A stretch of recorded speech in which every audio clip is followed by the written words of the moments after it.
Good morning students. Students, आज हम लोग एक स्टेप आगे जा रहे हैं। अभी तक हम लोगों ने interest on capital, interest on drawings ये निकालना देखा था और वैल्यूएशन ऑफ गुडविल भी देखा था। ठीक है, ये सब छोटे छोटे पार्ट थे किसी एक न्यूमेरिकल को करने के लिए। चलो उससे पहले थोड़ा 11th का रिवाइज करते हैं। 11th में हम लोग अंतिम खाते बनाते थे, फाइनल अकाउंट्स बनाते थे।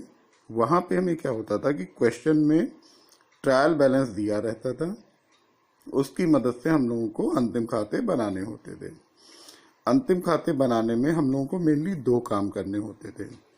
एक ट्रेडिंग एंड पीएल अकाउंट बनाना होता था और दूसरा बैलेंस शीट बनाना होता था। बैलेंस शीट की बात अभी नहीं कर रहे हैं। Trading and profit and loss account के दो पार्ट हुआ करते थे। पहले पार्ट को ट्रेडिंग अकाउंट बोलते थे, दूसरे पार्ट को प्रॉफिट एंड लॉस अकाउंट बोलते थे। ट्रेडिंग अकाउंट में जो रिजल्ट आता था वो ग्रॉस प्रॉफिट या ग्रॉस लॉस कहलाता था।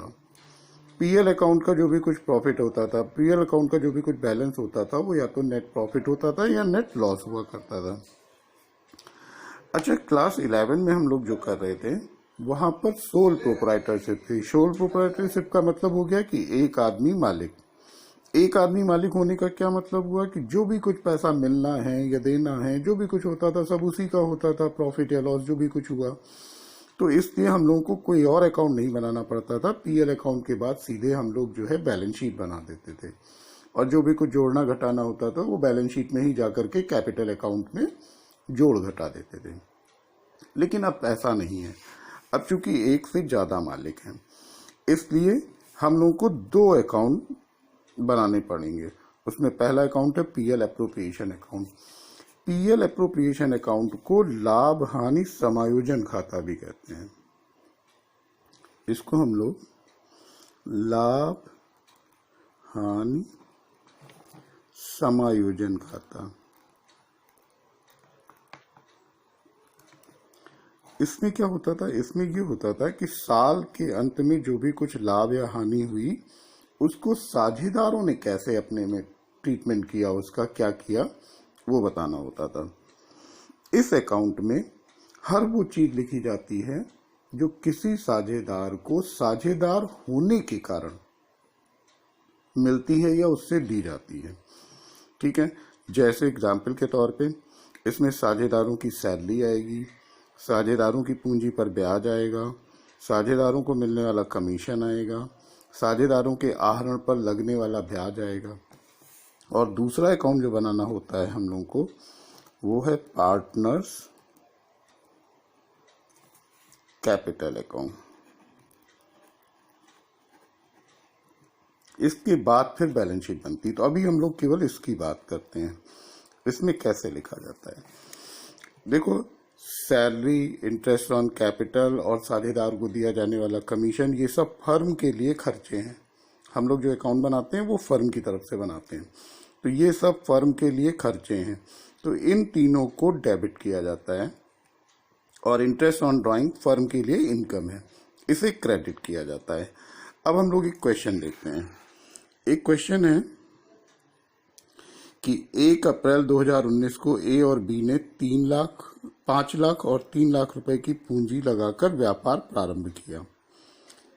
ठीक है, उनका लाभ विभाजन अनुपात था, मतलब जो लाभ का वो बंटवारा करते थे वो 2:1 में करते थे।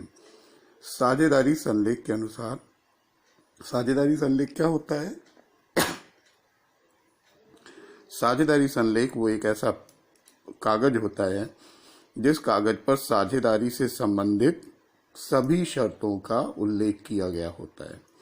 तो साझेदारी संलेख में लिखा था कि बी को 5,000 रुपए प्रतिमाह वेतन मिलेगा, पूंजी पर 6% की दर से ब्याज लगाया जाएगा।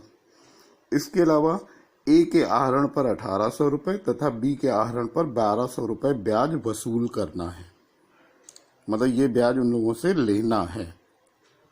ठीक है, इन समायोजन को करने के पूर्व वर्ष का लाभ जो था वो 1,80,000 रुपए था। ध्यान देना, ये लाभ किसने बताया है? ये लाभ बताया है पीएल अकाउंट ने, जिसकी बात हम लोग इधर कर रहे थे। पीएल अकाउंट ने हमें बताया था कि हमारा लाभ जो है वो 1,80,000 रुपये है। अब पीएल एप्रोप्रिएशन अकाउंट कैसे बनाएंगे? ध्यान दो, ग्रॉस प्रॉफिट जो आता था वो ट्रेडिंग अकाउंट के डेबिट में आता था। तो जब पीएल अकाउंट बनाते थे तो उस ग्रॉस प्रॉफिट को क्रेडिट में ले आते थे। अब पीएल अकाउंट के बाद पीएल एप्रोप्रिएशन अकाउंट बनना है, तो नेट प्रॉफिट जो भी कुछ आया होगा वो यहाँ पर क्रेडिट में लिख दिया जाएगा पीएल एप्रोप्रिएशन अकाउंट में। हम लोग लिखेंगे बाय पीएल अकाउंट। कितना लाभ आया है? 1,80,000 रुपये। ठीक है। अब सैलरी और वो सब जो बताया, सैलरी और दो, यहाँ पे ये दो एक्सपेंसेस हैं फर्म के लिए। ठीक है, और ये एक इनकम है। तो क्या करेंगे?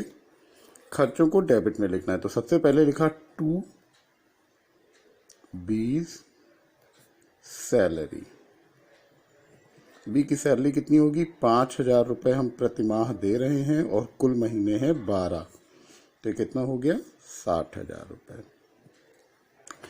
फिर इंटरेस्ट ऑन कैपिटल, ये भी फर्म के लिए खर्चा है। 2 इंटरेस्ट ऑन कैपिटल। इसके नीचे क्या करेंगे? चूंकि यहाँ पे दो लोग हैं तो इनके नाम लिख देंगे, ए और बी। ए की कैपिटल थी 5 लाख रुपए, ये, और ब्याज देना है 6%। 5 लाख रुपए पर जब 6% के हिसाब से हम लोग ब्याज निकालेंगे तो पूरे साल का आएगा 30,000 रुपये। बी की कैपिटल थी हमारी 3 लाख रुपए। 3 लाख रुपए पर जब 6% की दर से हम लोग ब्याज निकालेंगे तो आएगा 18,000। इनका टोटल मेन कॉलम में लिख देंगे। 30 और 18 का टोटल हो गया 48,000 रुपये। और इंटरेस्ट ऑन ड्राइंग जो है वो होती है इनकम, तो वो लिखेंगे क्रेडिट में। Bye interest on drawings, bye interest on drawings. Interest on drawings में भी दो लोग हैं, ए और बी। ए का इंटरेस्ट ऑन ड्राइंग क्वेश्चन ने दे रखा था, ए से कितना रुपए लिया जाना है इंटरेस्ट ऑन ड्राइंग? 1,800 रुपये। बी से कितना रुपए लिया जाना है इंटरेस्ट ऑन ड्राइंग? 1,200 रुपये। इन दोनों का टोटल हो गया मेन कॉलम में 3,000 रुपये। अब हम लोग क्या करेंगे? अब और कुछ तो होना नहीं है, क्वेश्चन ने पार्टनर से रिलेटेड 3 ही बातें बताई थी, तो वो तीनों चीजें हम लोगों ने लिख ली हैं। भाई इंटरेस्ट सैलरी लिख ली, इंटरेस्ट ऑन कैपिटल लिख लिया, और उसके बाद में हम लोगों ने इंटरेस्ट ऑन ड्राइंग्स भी लिख लिया। इसके बाद में हम इस अकाउंट का बैलेंस निकालेंगे। अकाउंट का बैलेंस कैसे निकलेगा? क्रेडिट का टोटल हुआ हम लोगों का 1,83,000, इन दोनों को जोड़ लेंगे। और डेबिट का टोटल हुआ 60 और 48, 1,08,000। ठीक है, इनको माइनस कर लेंगे। 13 माइनस 8 हुआ हमारा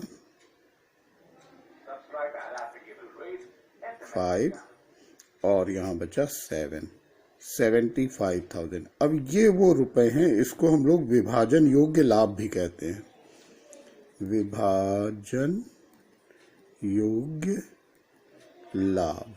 लाभ ही क्यों है? क्योंकि क्रेडिट साइड बड़ी थी, अगर डेबिट साइड बड़ी हो जाती तो हानि हो जाती। तो इस 75,000 को हम लोग, अब ये क्या है? ये लाभ है। लाभ है तो पार्टनर्स में बढ़ जाएगा, तो यहां पे लिखेंगे हम लोग 2 पार्टनर्स कैपिटल अकाउंट। इसके नीचे फिर नाम लिख देंगे ए और बी।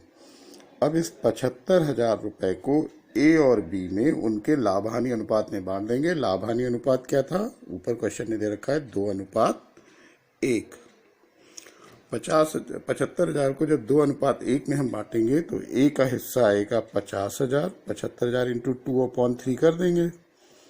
ए का हिस्सा हुआ 50,000, बी का हिस्सा हुआ 25,000, और ये मिलके हो गया 75,000। अब अकाउंट का टोटल दोनों तरफ 1,83,000 आएगा।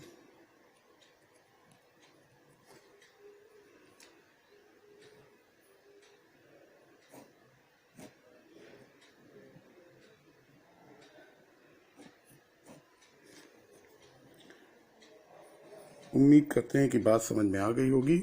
इस क्वेश्चन को, इसकी अभी हम पिक भी भेज देंगे, इस क्वेश्चन को तुम लोगों को कॉपी पे लगा करके हमें दिखाना है।